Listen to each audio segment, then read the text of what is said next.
여름 잘 보내고 계십니까? 어떻게 해야 여름 잘 보내는 거죠? 선교를 가면 여름이 잘 갑니다. 오늘 말씀의 제목은 왜 솔로몬인가? 여러 왕자가 있는데 왜 꼭 솔로몬이어야만 했는가? 그 이후로 궁궐 안에는 피바람이 불죠. 숙청이 일어나고 또 음모가 전개되고 하는 광경을 우리가 지난 주서부터 보게 됩니다. 우리는 열왕기상 전체 왕들의 이야기의 첫 단축격인 이 솔로몬의 이야기를 잘 이해해야 나머지 왕들의 이야기도 그런 관점에서 이해할 수가 있습니다. 우리나라에도 조선 초기에 왕자의 난이 있었죠. 제1차, 2차 1398년인가 3년인가 지금 희미한데 왕자의 난이 있었습니다. 태조 이성계가 8아들을 두죠. 한씨에서 낳은 아들이 6, 강씨에서 낳은 아들이 2이죠. 전부 방자로 시작이 됩니다. 이방우, 이방과 다 이름은 기억할 수가 없는데 그 중에 이방원이가 한씨에서 낳은 아들 중에 다섯째 아들입니다. 이 이방원이는 사실 이성계가 조선을 건국할 무렵에 제일 공이 많았던 아들 중에 하나입니다. 근데 왕위가 자기에게 돌아오질 않죠. 강씨성을 가진 여인이 낳은 아들에게 왕위가 돌아갑니다. 이것으로 이복 형제들끼리 갈등이 일어나면서 제1차 왕자의 난이 벌어지는데 여기는 또 역사적 오해도 좀 있어요. 정도전이 개입을 하게 되죠. 그래서 정도전의 난 또는 왕자의 난, 실질적으로는 이방원의 난, 여러 가지로 이제 역사가들은 기록을 하고 있습니다. 그렇듯이 어느 역사건 어느 관점에서 시각을 보느냐는 그것은 굉장히 중요합니다. 해석이 달라지기 때문에. 그래서 이 솔로몬의 왕위 계승도 여러 그 사가들의 관점이 있어요. 이거 굉장히 부정적으로 보는 사람들이 있어요. 이것은 결국 솔로몬은 왕권을 원치 않았지만 나단의 음모와 그 어머니 밧세바의 계략이 맞물려서 솔로몬은 그냥 얹혀져서 왕이 된 것이다. 그리고 또 하나 부정적인 이유 중에 하나가 왕이 되고 나서 그는 이제 2장 전체가 숙청 이야기입니다. 무자비한 숙청을 감행하죠. 피에 엉킨 역사가 2장 전체에 기록이 되고 있어요. 반면에 이제 긍정적인 시각의 관점도 있어요.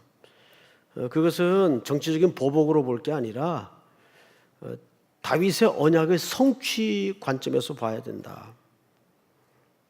이제 이런 또 긍정적인 시각의 관점이 있습니다. 관점이야 자기가 바라보는 것이 주관적일 수밖에 없는데 우리는 이것저것을 떠나서 그러면 성경은 어떻게 얘기하는가? 그래서 오늘은 이제 3가지 관점에서, 그러니까 말하자면 이제 스포츠 용어로 치자면 관전 포인트가 3가지예요. 첫째가 분명 솔로몬이 왕의 자리에 앉기까지 가장 역할을 했던 인물이 나단입니다. 이 나단의 위치, 왜 나단이어야 했는가? 나단은 왜 그토록 솔로몬을 왕위에 앉히려고 애썼는가? 이 나단의 관점에서 우리가 좀 볼 필요가 있고, 두 번째는 오늘 본문의 중심 내용이 되는 다윗의 유언입니다. 오늘 내용은 다윗의 유언이에요. 이제 숨 거두기 얼마 전에 아들 솔로몬에게 유언한 내용입니다. 그러니까 이런 거죠. 유언을 한 것만큼 정통성을 확인해 주는 더 이상의 증명이 필요한가? 이게 이제 보통 우리 개혁주의 입장에서의 시각입니다. 그리고 이제 마지막 3번째 관전 포인트는 솔로몬은 왕권을 잡고 나서 왜 그렇게 무자비한 피해 숙청을 감행해야 했는가? 이것이 어떤 전략적인 문제인가? 아니면 또 다른 속내가 감춰져 있는가, 이런 이제 세 가지 관점에서 이제 오늘 이야기를 좀 풀어 나가도록 하겠습니다. 우선 우린 지난 이야기를 걸쳐서 볼 수밖에 없는데 1장 11절을 좀 볼까요? 1장 11절. 나단이 솔로몬의 어머니 밧세바에게 이제 얘기합니다. 이르되 핫깃의 아들 아도니아가 왕이 되었음을 듣지 못하였나이까 우리 주 다윗은 알지 못하시나이다. 저를 볼까요? 이 상황이 정확하게 당시 궁궐 내부의 압축형 스케치예요. 지금 나단이 파악한 궁궐의 내부 사정은 아도니아가 거의 이제 정권을 찬탈할 만반의 준비를 갖추고 선포만 남았어요. 그런데 또 하나의 문제는 다윗은 점점 기력이 쇠해가서 궁궐 내부에 돌아가고 있는 상황을 전혀 인지를 못하고 있다는데 문제가 있어요. 나단의 판단에는 이러면 안 되는데, 분명 이 왕위는 솔로몬에게 돌아가야 되는데 하는 걱정스러운 마음에 밧세바, 솔로몬의 어머니를 불러 앉혀놓고 지략을 짜게 되죠. 당신 이렇게 그대로 있어서는 안 됩니다. 이건 하나님의 계획과 섭리가 아닙니다. 반드시 솔로몬에게 이 왕권이 돌아가야 됩니다. 내가 일러주는 말대로 지금부터 이렇게 하십시오. 그리고 속닥속닥 어떤 이제 작전이 벌어집니다.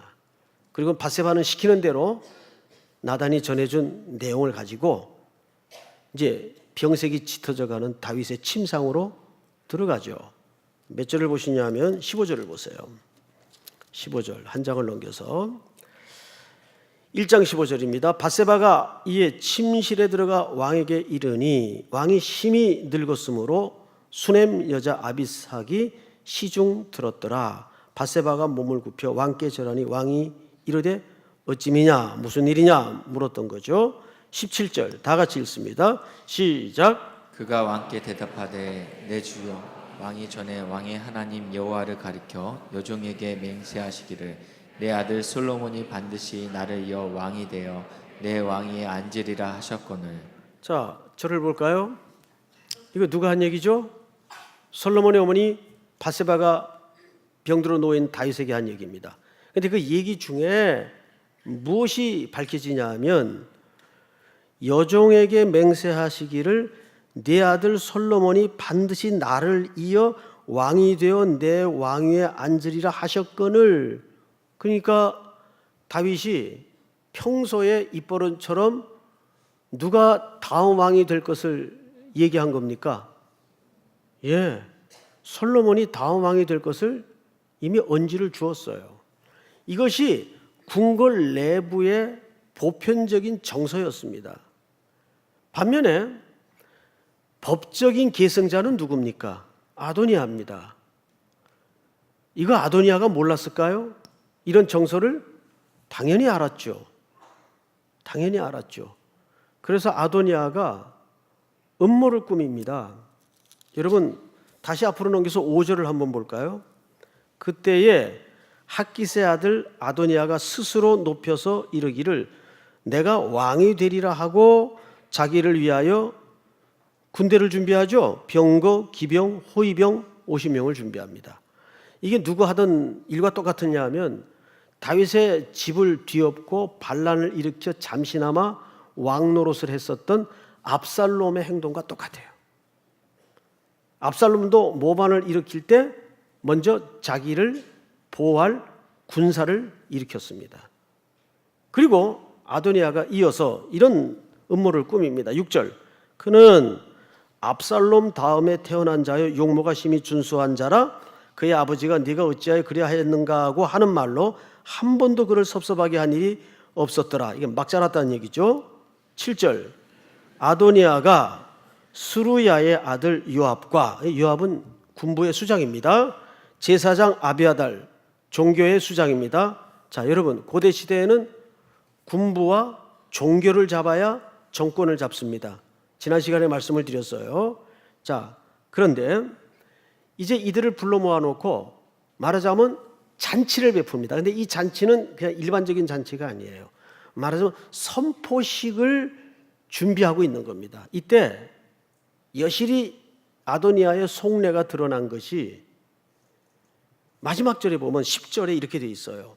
선지자 나단과 분하야와 용사들과 자기 동생 솔로몬은 청하지 아니하였더라.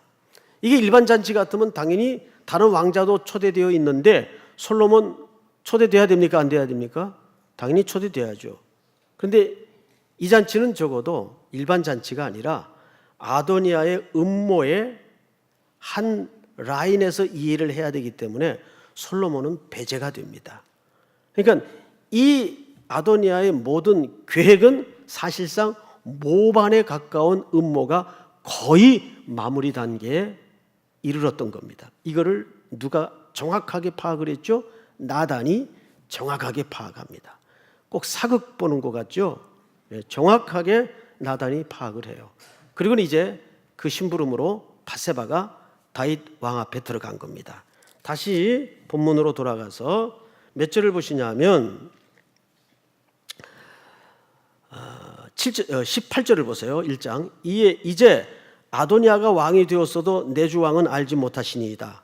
그가 수소와 살진 송아지와 양을 많이 잡고 왕의 모든 아들과 제사장 아비아달과 군사령과 요압을 청하였으나 왕의 종 솔로몬은 청하지 아니하였나이다.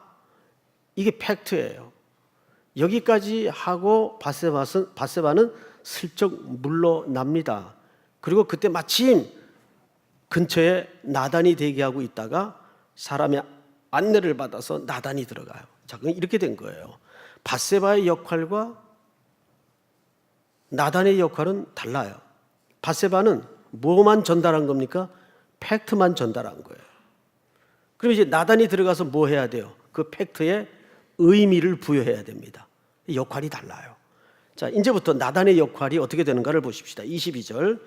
밧세바가 왕과 말할 때 선지자 나단이 들어온지라 어떤 사람이 왕께 말하여 이르되 선지자 나단이 여기 있나이다 하니 그가 왕 앞에 들어와서 얼굴을 땅에 대고 왕께 절하고 이르되 내 주 왕께서 이르시되 아도니아가 나를 이어 왕이 되어 내 왕위에 앉으리라 하셨나이까? 라고 뻔히 아는 질문을 합니다. 이건 일부러 한 질문이죠. 왜 이런 질문을 했을까요? 지금 아도니아의 음모를 전혀 감지하지 못하고 있는 다윗에게 그 음모를 드러내기 위해서입니다. 몰라서 다윗에게 질문을 한 게 아니에요. 자, 그 다음에 보십시다. 24절, 25절 다 같이 읽습니다. 시작. 그가 오늘 내려가서 수소와 살찐 송아지와 양을 많이 잡고 왕의 모든 아들과 군사령관들과 제사장 아비아달을 청하였는데 그들이 아도니아 앞에서 먹고 마시며 아도니아 왕은 만세수를 하옵소서 하였나이다. 자, 이건 누가 한 말과 똑같이 앞에 밧세바가 한 말과 똑같아요. 똑같은 말을 두 번 기록한 것은 무엇 까닭이죠? 이것은 그 음모가 확실하다는 증거로 두 번 나단을 통해서 밧세바를 통해서 다윗 귀에 들려줍니다. 이 이야기를 다윗이 비록 육신의 기력은 쇠하여 갔지만 아직 정신력은 명료했던 것 같아요. 깜짝 놀랍니다. 그리고는 밧세바를 다시 불러요. 자, 몇 절을 보시냐면 28절을 보세요. 다윗 왕이 명령하여 이르되 밧세바를 내 앞에 부르라 하매 그가 왕의 앞으로 들어가 그 앞에 서는지라 왕이 이르되 내 생명을 모든 환난에서 구하신 여호와께서 살아계심을 두고 맹세하노라. 30절 다 같이 시작. 내가 이전에 이스라엘의 하나님 여호와를 가리켜 내게 맹세하여 이르기를 내 아들 솔로몬이 반드시 나를 이어 왕이 되고 나를 대신하여 내 왕위에 앉으리라 하였으니 내가 오늘 그대로 행하리라. 자, 여러분 여기에서도 다윗이 뭐라 그러죠? 네게 맹세하여 이르기를 네 아들 솔로몬이 반드시 나를 이어 왕이 되고 나를 대신하여 내 왕위에 앉으리라 하였으니 자기가 입버릇처럼 했던 말을 지금 기억하고 있어요? 밧세바가 일방적으로 한 말이에요. 기억하고 있죠. 밧세바가 일방적으로 음모를 꾸민 말이 아니에요. 이 사람이 기력이 가물가물해지니까 아무 말이나 해도 걸려들겠지. 그런 음모론적 차원에서 한 말이 아니에요. 이것은 정확하게 다윗이 기억하고 있는 내용이었어요. 그리고 온 천하에 다윗이 내 다음을 이어 왕위에 앉을 것이다라고 공포를 하고 모든 백성이 그 앞에 절하고 다윗이 드디어 왕 위에 오릅니다. 그리고 이제 오늘 본문이 왕위에 오른 솔로몬 아들에게 다윗이 유언을 설명하는 거예요. 여러분, 그러면 다윗의 유언적 차원에서 내용을 보면 이렇게 되어 있습니다. 3절 2장 3절이에요. 내 하나님 여호와의 명령을 지켜 그 길로 행하여 그 법률과 계명과 율례와 증거를 모세 율법에 기록된 대로 지켜라. 그리하면 네가 무엇을 하든지 어디로 가든지 형통할지라. 4절 다 같이 읽겠습니다. 시작. 여호와께서 내 일에 대하여 말씀하시기를 만일 내 자손들이 그들의 길을 삼가 마음을 다하고 성품을 다하며 천실히 내 앞에서 행하며 이스라엘 왕위에 오를 사람이 내게서 끊어지지 아니하리라 하신 말씀을 확실히 이루게 하시리라. 자, 여러분, 이것은 다윗의 유언이에요. 이 유언 속에 4절에 보니까 기가 막힌 얘기가 있어요. 그렇게 하면, 하나님의 말씀을 잘 따르면 이스라엘 왕위에 오를 사람이 내게서 끊어지지 아니하리라 하신 말씀을 확실히 이루게 하시리라. 여러분, 이것보다 왕권에 대한 정통성을 보장해 주는 표현이 있을까요? 두 군데도 있을 수가 없어요. 왕 다윗이 직접 솔로몬에게 한 말입니다. 이런 걸로 보아서 솔로몬의 왕권은 인간의 계략과 지략을 통해서 찬탈된 왕권이 아니에요. 그리고 그는 왕위에 오르자마자 세 번째로, 이제 세 번째 관전 포인트죠. 무서운 숙청 작업을 벌이기 시작합니다. 그 첫 번째 인물이 아도니아예요. 다윗은 죽어요. 헤브론에서 7년, 예루살렘에서 33년, 총 40년을 통치하다가 그는 조상의 길로 갑니다. 자, 12절을 볼까요? 솔로몬이 그의 아버지 다윗의 왕위에 앉으니 그의 나라가 심히 견고하니라. 이렇게 다윗은 조상과 함께 잠이 들죠. 이때부터 이제 세 번째 관전 포인트인 무서운 숙청 바람이 붑니다. 첫 번째 인물이 아도니아인데, 아도니아는 왜 죽나? 그는 왕권을 가지려고 했던 야욕 때문에 죽는 게 아니에요. 사실은 한번 그는 자비를 얻습니다. 그런데 어느 날 솔로몬이 왕권에 오른 다음에 이 아도니아가 솔로몬의 어머니 밧세바를 찾아와요. 밧세바가 흠칫 놀래서 화평을 위함이냐 물어요. 화평을 위함입니다. 얘기하시오. 그러자 기가 막힌 얘기를 해요. 아버지가 생전에 마지막 첩으로 데리고 있었던 수냄 여인 아비삭을 제 아내로 주십시오. 지금 이 족보가 어떻게 되는 거예요? 무슨 강아지 족보도 아니고 아버지의 아내입니다. 어쨌든 간에. 근데 달라는 거예요. 있을 수가 있어요? 있을 수가 있어요. 고대 사람들의 개념을 여러분들이 되돌려서 생각을 해야 됩니다. 자, 예를 드는 겁니다. 전쟁이 났어요. 한쪽이 지겠죠? 그러면 승자는 반드시 패한 적장의 여인들과 아내를 데려다가 자기 아내를 삼습니다. 이것이 승패를 확인하고 확정짓는 하나의 세레머니예요. 그런데 이런 비슷한 일들이 앞의 역사에 언제 벌어졌는가 하면 압살롬에 의해서 벌어집니다. 아버지의 궁궐을 찬탈하고 왕위에 앉죠. 그러고 나서 아버지는 도망을 다닙니다. 아들을 피해서.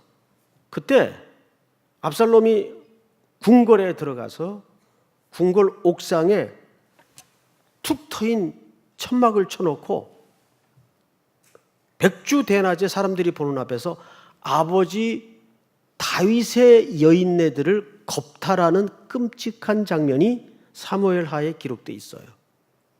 그것은 천륜을 어긴 것을 넘어서 무슨 뜻인가 하면 자기가 이 왕권에 대한 확실한 승리자라는 것을 확인하는 작업이에요. 고대 사람들은 그게 가능했어요. 그러면 지금 아도니아 이놈이 우리 그냥 실질적으로 한번 얘기해 봅시다. 뭐라고 얘기하는 겁니까 지금? 자기 아버지 아내를 달라는 거예요. 첩인 상황이지만 그런데 더 이상한 것은 바세바입니다. 이러면 자기 선에서 말도 안 되는 소리 하지 말라고 내쫓아거나 잘라야 될 거 아니에요. 이걸 안건이라고 턱 받아가지고 자기 아들한테 갖다가 얘기를 합니다. 그런데 아들은 굉장히 지혜로운 사람이에요. 벌써 그런 어처구니 없는 듯 보이는 요구를 한 아도니아의 속내를 간파합니다. 다음 2장을 보세요. 2장 23절. 여호와를 두고 맹세하여 이르되 아도니아가 이런 말을 하였은즉 그의 생명을 잃지 아니하면 하나님은 내게 보리의 벌을 내리심이 마땅하니라. 25절 다 같이 시작.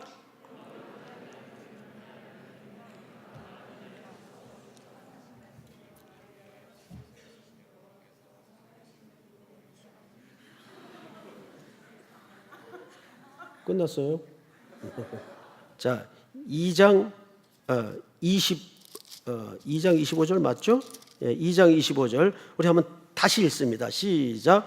여호야다의 아들 분야야를 보내매 그가 아도니아를 쳐서 죽였더라. 그러니까 아도니아는 한 번 자비를 입었음에도 불구하고 그는 이미 뒤집어진 정권에 대한 야욕을 아직도 포기했다는 얘기입니까? 못했다는 얘기입니까? 포기하지 못했다는 얘기예요. 그래서 솔로몬에 의해서 사실상 처형이 됩니다. 그 다음에 두 번째는 26절입니다. 왕이 제사장 아비아들에게 이르되 네 고향 아나돗으로 가라. 이 제사장은 아도니아 편에 섰던 제사장이죠. 그리고 그를 아나돗으로 추방합니다. 이 제사장은 죽이진 않아요. 제사장이었기 까닭에. 그런데 고향으로 쫓겨 보낼 때 파직을 시켜서 보냅니다. 여러분 27절을 볼까요? 시작. 아비아다를 쫓아내어 여호와의 제사장 직분을 파면하니 여호와께서 실로에서 엘리의 집에 대하여 하신 말씀을 응하게 함이더라. 이 아비아들이 누구 집안의 제사장입니까? 엘리 집안의 제사장이에요.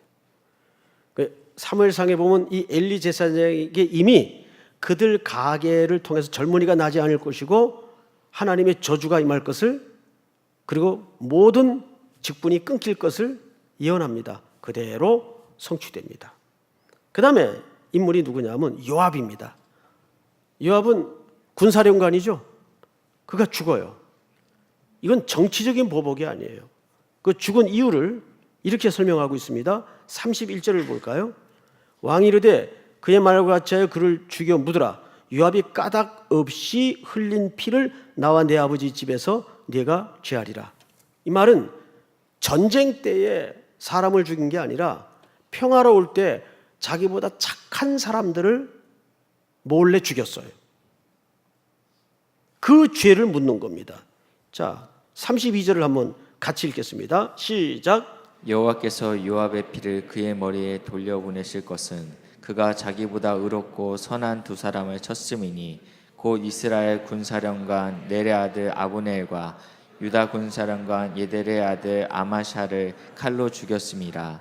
이 일을 내 아버지 다윗이 알지 못하셨나니 그들의 피는 영영이 요압의 머리와 그의 자손의 머리로 돌아갈지라도 다윗과 그의 자손과 그의 집과 그의 왕위에는 여호와께로 말미암는 평강이 영원히 있으리라. 이렇게 해서 군사령관 요압도 숙청이 됩니다. 이제 마지막 시므이가 남았어요. 36절서부터는 시므이에 대한 처형인데 이 인물이 아주 재미있는 인물이에요. 압살롬이 다윗을 거스려 반역을 일으켰을 때 다윗이 도망을 다녔어요. 도망 다니는 그 군주 다윗의 뒤통수에다 대고 이 시므이가 피 흘린 자여 가거라 가거라 비루한 자여 하면서 조롱을 퍼부었던 인물입니다. 근데 후에 정권이 회복되고 나서 다윗이 시므이를 죽이질 않고 관용 정책을 펼칩니다. 그거 다 끌어안아요. 그래서 솔로몬도 왕위 오른 다음에 아버지의 유지를 받들어서 이를 숙청하지 않습니다. 단 주거 제한 조치를 내립니다. 예루살렘에만 살 것이며 기드론 시내를 건너지 말라. 기드론 시내를 건너지 말라는 말은 예루살렘을 떠나지 말라는 또 다른 표현이에요. 처음에 말을 잘 들어요. 그런데 3년 후에 희한한 일이 일어납니다. 이 시므이 종 둘이가 도망을 가요. 저기 멀리 아기스 왕 쪽으로. 근데 그 종을 잡아오겠다고 시므이가 분명히 제한 조치를 내린 걸 알면서도 예루살렘을 떠나 쫓아가서 두 종을 잡아 결국은 끌고 와요. 사람들이 모를 리 없죠. 솔로몬 귀에까지 들어갑니다. 그래서 그도 처형이 되는데 46절을 보세요. 2장 46절 다 왔어요. 여호야다의 아들 분하야에게 명령하며 그가 나가서 시므이를 치니 그가 죽은지라 이렇게 돼 있어요. 자, 이제 앞을 보십시다. 숙청은 이제 마무리가 됐습니다.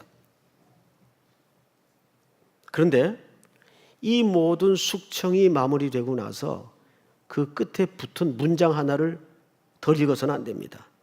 이에 나라가 솔로몬의 손에 견고하여 지니라. 숙청이 끝나고 나자, 심판이 끝나고 나자 나라가 어떻게 됐다고요? 견고하여졌다 이렇게 돼 있어요. 이때부터 솔로몬 왕국은 유례를 찾아볼 수 없는 태평성대를 누리고 평화의 시기를 맞이하게 됩니다. 자, 그런데 잘 생각해 보세요. 이 솔로몬 왕국이 누렸던 태평성대와 평화의 시기는 그냥 온 걸까요? 아닙니다. 말씀에 대한 징벌과 심판에 대한 대가 지불이 숙청의 방식으로 있었기에 평화의 시기가 가능했고 나라가 견고했던 겁니다.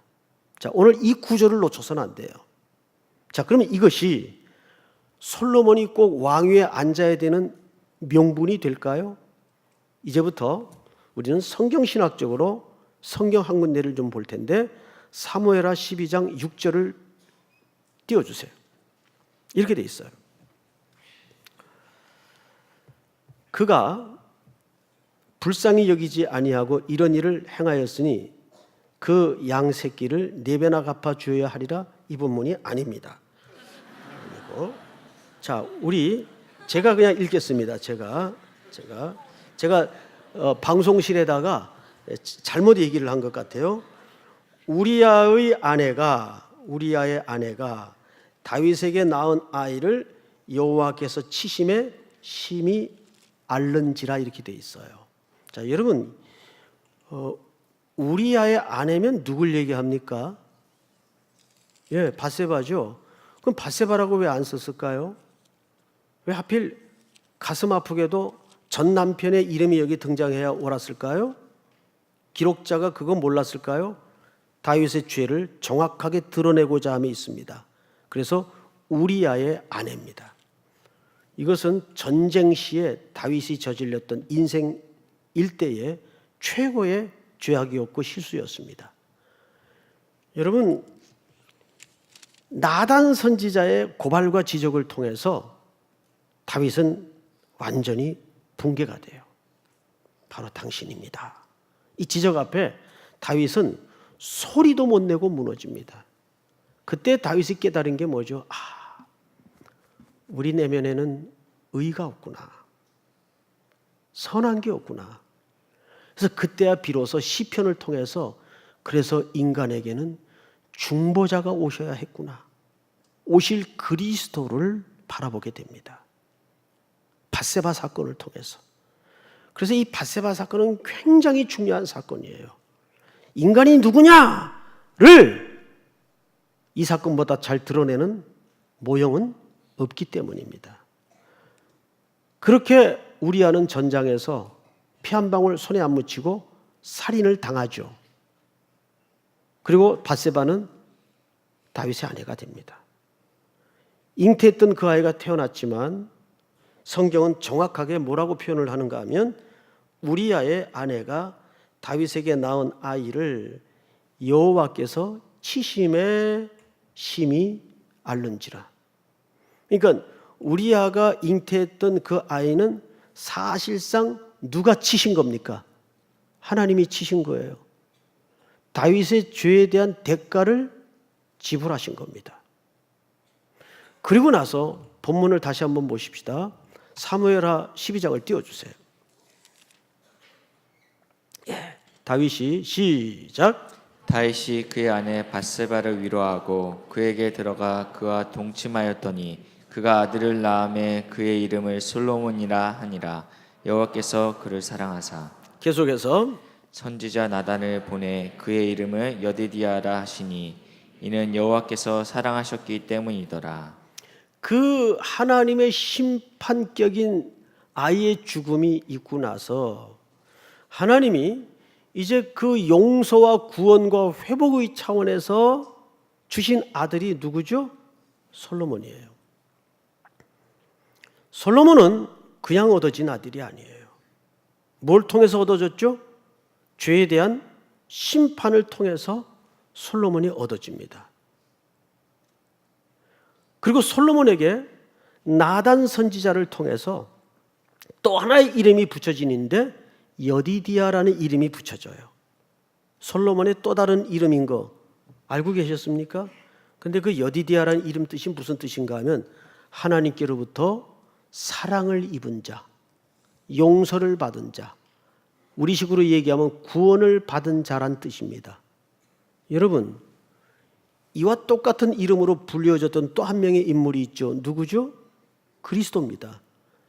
예수님이 이 땅에 태어나신 다음에 그 예수란 이름은 저가 자기 백성들의 죄를 구원하실 자임이라, 이런 의미예요. 그리고 그가 그 구원의 역사를 위해서 요단강에서 세례 요한에게 세례를 받으시기 위해서 나옵니다. 그리고 세례를 받으시고 나서 강 위로 올라오시는데 그때 하늘이 열려요. 열리면서 하나님이 친히 음성을 발하여 주신 말씀이 뭐냐면 이는 내 기뻐하는 자요 내 사랑하는 자라.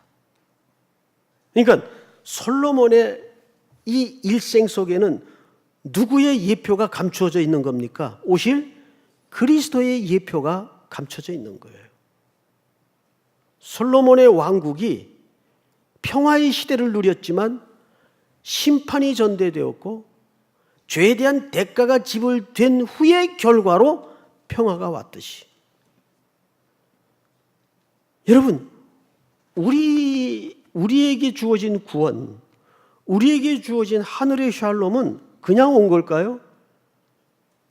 아들 예수 그리스도가 이 땅에 오셔서 그 십자가에다가 죄의 대가를 지불하시고 심판을 받으셨기 때문에 그 결과로 우리에게 뭐가 온 거예요? 하나님의 나라가 임한 거예요. 평화의 나라가 임한 거예요. 샬롬의 나라가 임한 겁니다. 믿습니까? 왜 솔로몬이어야만 하는가? 이 솔로몬의 출생 과정에서부터 하나님은 내가 세우는 나라는 어떤 나라여야 하는가를 솔로몬 인생 속에 감추어 놨던 겁니다. 그래서 솔로몬이어야 했던 거죠. 그래서 이것은 일반 역사와는 달라요. 그렇다면 우리에게 주어지는 삶의 과제는 무엇이어야 합니까? 우리 각자가 하나님의 나라입니다. 우리 각자가 그리스도의 교회입니다. 그러면 우리의 마음속에 견고하게 세워지고 자리 잡아야 할 왕국은 그 가치관이 무엇이어야 할까요? 샬롬입니다. 샬롬. 내가 죽어지고 내가 낮아지고 내가 대가로 지불되어서 이 땅에 화평의 제물이 되는 거예요. 그것이 예수님이 남은 고난을 채우라는 명령 속에 감춰져 있는 겁니다. 그것이 오늘날 교회가 그리고 성도들의 삶의 현장에서 순종되어져야 될 중요한 몫입니다. 선교지에서 선포되어야 될 하나님의 나라의 샬롬입니다. 그 샬롬은 거저 얻어지거나 주어지는 샬롬이 아니라 그리스도의 죽음과 희생과 죄에 대한 징벌과 말씀에 대한 징벌을 통해서 율법 아래 우리는 죽을 수밖에 없었는데 대신 죽으신 그 죽음을 통해서 하나님의 샬롬이 나에게 임한 거죠. 오늘 이 나라로 사는, 이 왕국으로 사는 여러분들의 바실레아는 어떤 바실레아가 되어야 될까요? 어떤 나라가 되어야 될까요? 그것은 아도니아가 꿈꾸었던 나라가 되어서는 안 됩니다. 나단의 신적 계시의 완성을 통해서 성취된 솔로몬의 나라, 하나님의 샬롬이 주제가 되는 나라, 그런 나라를 여러분들의 현실에서, 삶에서 녹여내고 순종되어질 수 있기를 주의 이름으로 축원합니다. 다 일어나십시다. 당신은 영광의 왕,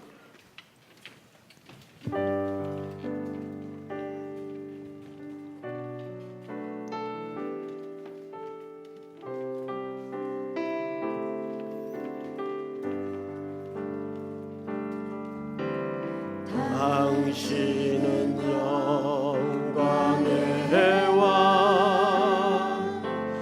당신은 평화의 왕,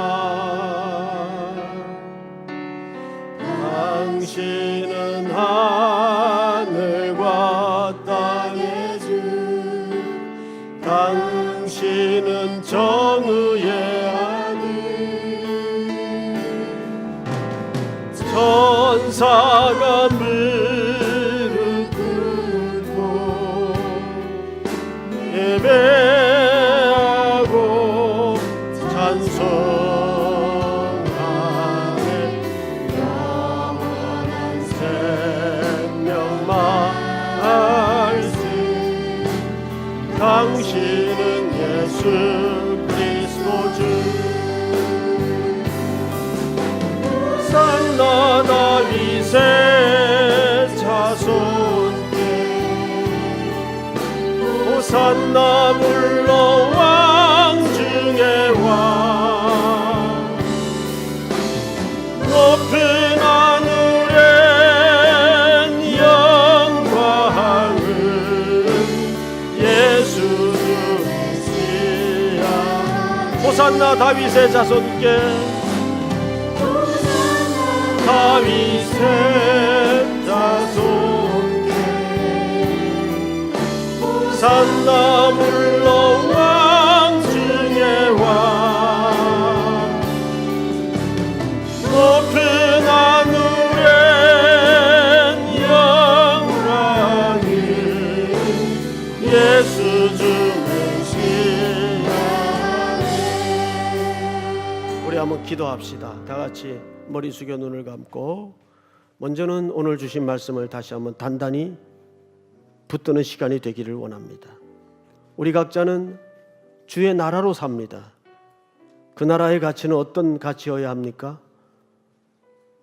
주님이 대신 받으신 고난을 통해 용서를 알고 그 용서를 실현하는 화평을 알고 그 화평의 메신저가 되는 나라가 되어야 됩니다. 그것은 우리 일상에서, 선교지의 현장에서 매일매일 거룩한 걸음으로, 순종으로 순종되어져야 됩니다. 또 한 주간도 그런 나라 이루게 하여 주시옵소서.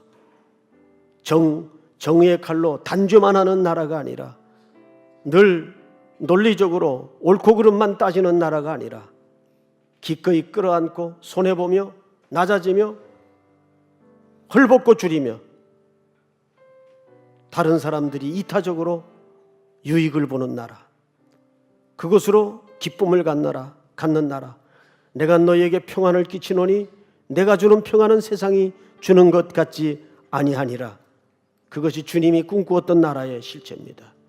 오늘도 그 나라 살게 하시고 그 나라 순종하게 하여 주시옵소서. 우리 한번 주여 부른 다음에 통성으로 다 같이 기도합시다. 주여 하나님 은혜를 주시니 감사합니다. 그런 나라 꿈꾸게 하여 주시기를 원합니다. 그런 나라